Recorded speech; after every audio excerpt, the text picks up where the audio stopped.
Yes bakunzi ba Kiago Media TV muri kumwe na Chris Miguel kuri microphone, tukaba turi kumwe n'umukozi w'Imana twahuye igihe twari tuvuye kurondera makuru ya wa mwana yashoboye guturirwa n'umuvyeyi wiwe akamuturiza ifurusheti. Yafashe ifurusheti ayishira mu mbabura irashuhira ku mucanwa acara muturira ku maboko.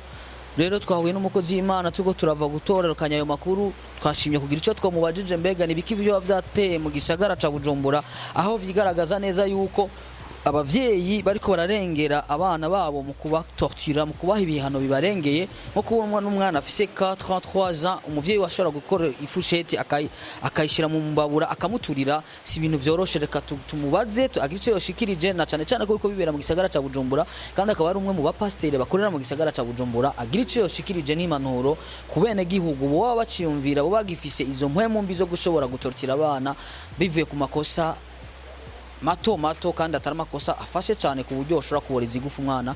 Turabaramukije pastor. Amahoro y'Imana. Kubatabamenyereye mu bamwita abantu batamenyereye nitwa Manirambona Dieudonné, hanyuma mu gisagara ca Bujumbura beshi banzi ku izina rya Pastor Madi. Ego kubatakuzi cyangwa kubo baba bakuzi mugabo bakabazi kuri umupasiteri, mbega urongoye urushengero uruhi? Jewe ndumwungere mukuru w'urushengero bitwa Hope of Glory, rikaba rikorera mu Kanyosha, niho siège iri muri quartier Busoro numero 152. abatumva neza na neza Hope of Glory, kuko murabizi ko mu gihugu cyacu cy'u Burundi icyongereza si cyane tugikoresha, dukoresha igifaransa, ariko n'icyongereza turakizi. Kwa batumva Hope of Glory ni giki? Hope of Glory bisobanura ngo ivyizigiro by'ubwiza.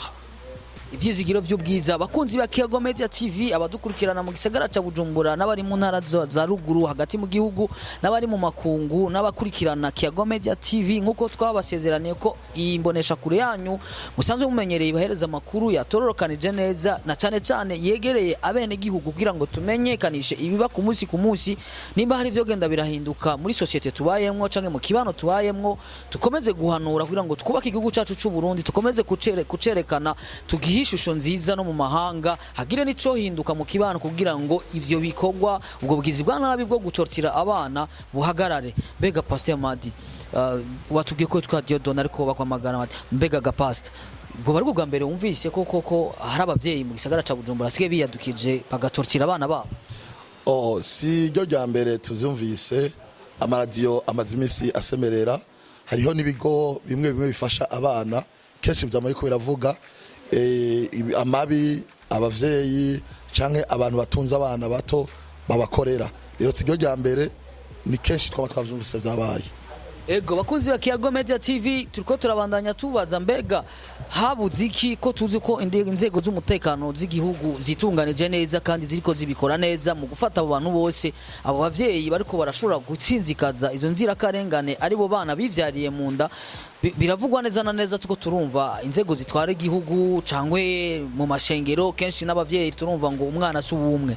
Mbega umuvyeyi afise uburenganzira bwo guhana umwana wiwe akamuhana uko ashatse canke hari amategeko abigenga mu ngo n'imibano?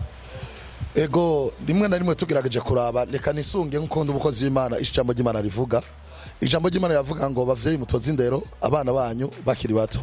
Rero igihe Imana itubwira gutoza indero abana bacu, bidusaba yuko abana bahanwa ku rugezo ruteye ubwoba. Urumva nko gufata ifurusheti ugashira mu mbabura ukacukoza ku mubiri w'umwana, ivyo bintu birarengeye urugezo, Rero navuga yuko ndavye n'imitima imwe y'abavyeyi bamwe Imana itarinjira iture mu mitima yabo.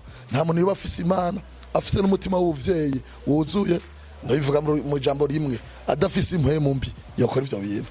Ego bakunzi ba Kiago Media TV, murumva umukozi w'Imana ariwe mu pastor ashoboye gushikiriza, numwe mu bakozi b'Imana bakorera mu gisagara ca Bujumbura yashoboye kugira ico ashobora gushikiriza kuri no televiziyo yanyu mukunda cyane ariyo Kiago Media TV, ko twihaye ihangiye ryo gushobora kuganira ibibera mu gisagara ca Bujumbura mu ntara za ruguru, kugira ngo dushobore kubihanahana hirya no hino, hagira ico kogwa, hagira ico hinduka mu kibano, kugira ngo hashobore kuhingira ihinduka ribaye, na cane cane aho abantu baba ntihagire umuntu ashobora kwihagira umwana wiwe ngo amufata mukubite.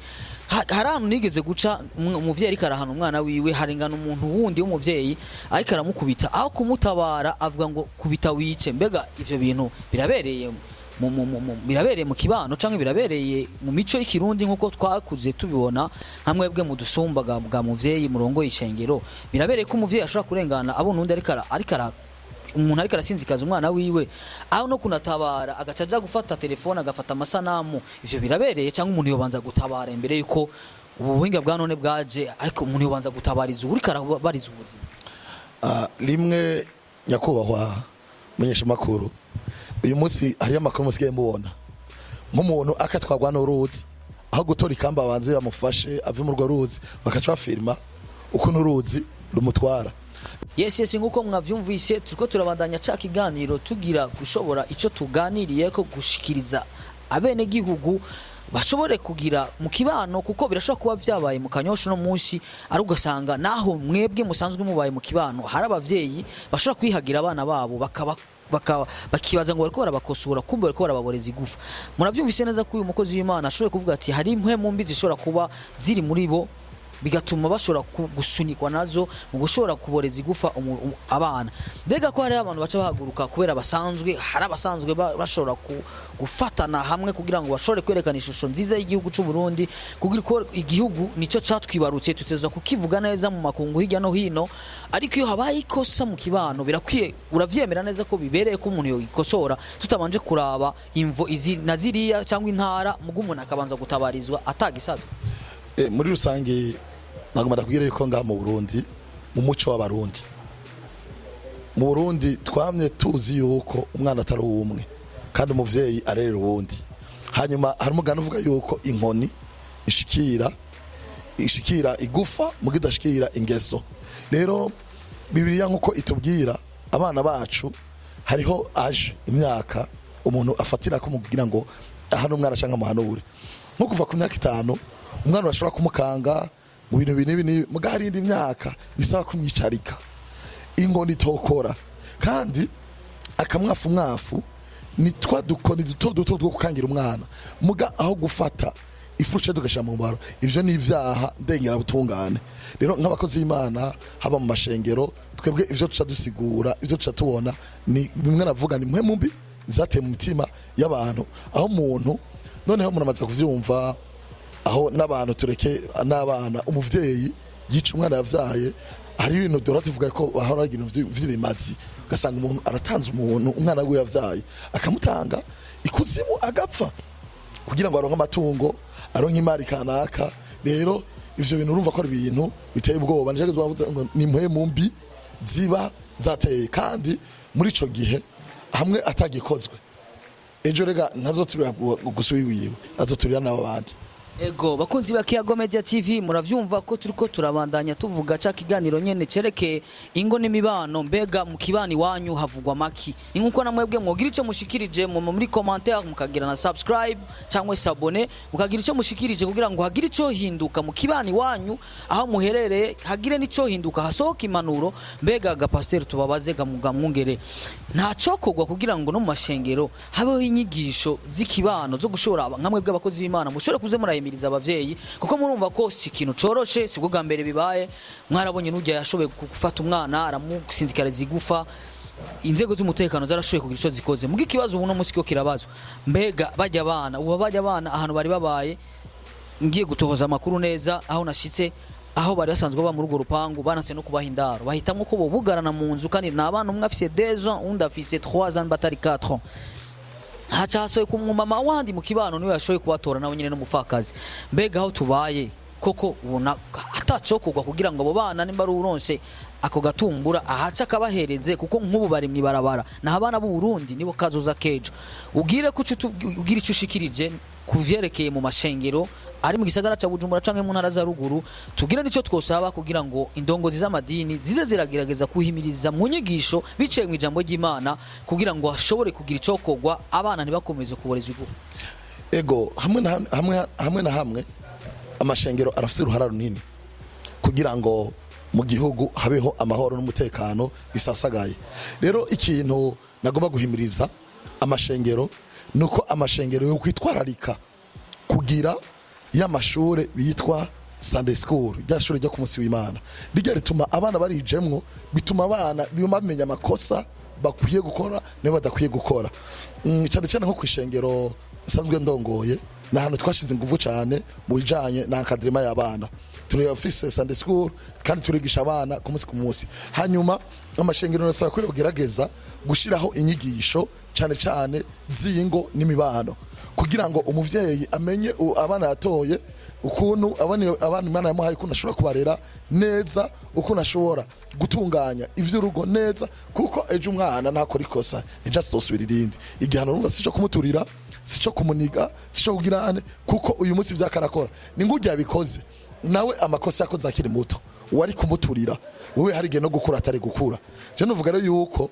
twokomeza nkanasaba kandi urumva yuko nk'abo bana baciye birukanwa bakabura aho baja bakora aho baba twebwe nko mu Kanyosha turafise urunani rw'amashengero turafatanye muda cyane kuko twarageze n'igihe mwabonye mu bikorwa byo mu Gatumba igihe habaye ibintu by'inyuzure ahantu hagiye harasha amashengero twamye twiorganiza tugashira hamwe uburyo umuceri impuzu twamye tugarukira ku bantu bari mu bibazo nk'ivyo rero nibaza yuko uyu munsi kubona turi kuri TV yanyu ko abantu baza kubona ikiganiro hanyuma nibaza uze kuvuga adresse neza kugira bahamenye abana amashengero yacu mu Kanyosha turakunda gufashanya tubashike ko tugire ico twokora.